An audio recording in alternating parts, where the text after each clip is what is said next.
দর্শক, আমরা এই মুহূর্তে আছি আদর্শ সদর উপজেলার বড়পুকুরপাড়া এলাকায়। অত্যন্ত নান্দনিক একটা পরিবেশ আপনাদেরকে দেখাচ্ছি, দেখতে থাকেন। রাস্তাটা একটু ভাঙ্গাচোরা আছে, সমস্যা নাই, তারপরে খুব এলাকাটা অনেক সুন্দর। দর্শক, যে কথাটি বলতে চাচ্ছিলাম যে সত্যিকার অর্থে যে আমাদের প্রিয় মাতৃভূমি বাংলাদেশ, আমি বলবো যে পৃথিবীর সেরা দেশ। দেখেন, যেখানে তাকাবেন সেখানেই সৌন্দর্যের লীলাভূমি। এখানে সবজি বাগান আছে, ধান ক্ষেত, যদিও ধান কেটে ফেলা হয়েছে।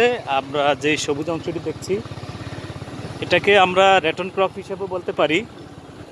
হাওড় এলাকায় রেটন ক্রপ থেকেও অনেক ধান তারা আহরণ করে। দেখেন, পাশেই আবার একটি দোকান, কত সুন্দর, চমৎকার। তাল গাছ এক পায়ে দাঁড়িয়ে, সব গাছ ছাড়িয়ে আমরা ছোটবেলায় যে কবিতাটি পড়েছিলাম। আছে নারকেল গাছ, অসাধারণ সৌন্দর্য। সামনে মসজিদের একটা পুকুর আছে, সামনে। দর্শক, গ্রামের সৌন্দর্য উপভোগ করার জন্যই মূলত আপনাদেরকে এই ভিডিওটি শেয়ার করা। দেখেন, এখানে ভাতঝাড় আছে, অসাধারণ। সত্যিকার অর্থে গ্রামে আসলে মনটা অনেক প্রফুল্ল হয়ে যায়, ভালো হয়ে যায়। আপনারা যদি শহরের কোলাহল থেকে একটু বেরিয়ে একটু গ্রামের দিকে ছুটে আসেন, আপনারাও এই সৌন্দর্য উপভোগ করতে পারবেন। দেখুন,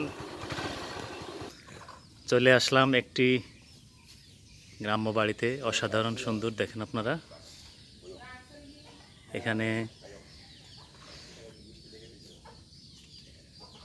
এখানে যে পেয়ারা গাছ,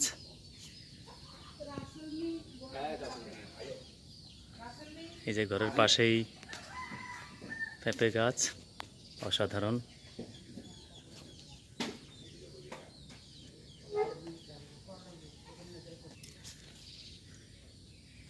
গ্রামের একটি ছোট্ট ঘর, এখানে হয়তো জ্বালানির জন্য বিভিন্ন কাঠ রাখা হয়। এটা আবাসিক ঘর। ওই যে ওখানে মুরগি লালন পালন করার জন্য ছোট্ট একটি ঘর।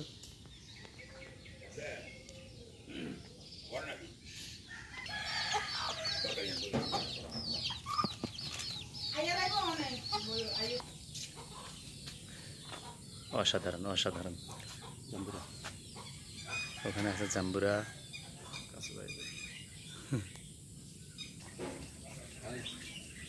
জাতীয় ফল কাঁঠাল।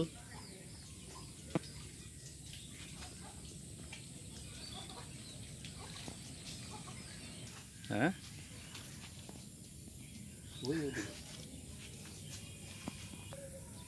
দর্শক, আরেকটি জায়গাতে আপনাকে নিয়ে আসছি আপনাদেরকে। ওই যে সামনে দেখুন, যে সবুজ, এটা প্রকৃত অর্থে ঘাসের জমি। এই এলাকাটিতে অনেক কৃষকে আছেন যে বাণিজ্যিকভাবে গরু লালন পালন করেন, যার কারণে ওনারা ঘাসের চাষ করছেন। ঘাসের জমির পাশে আবার আরেকটি সবজি জমি, চমৎকার।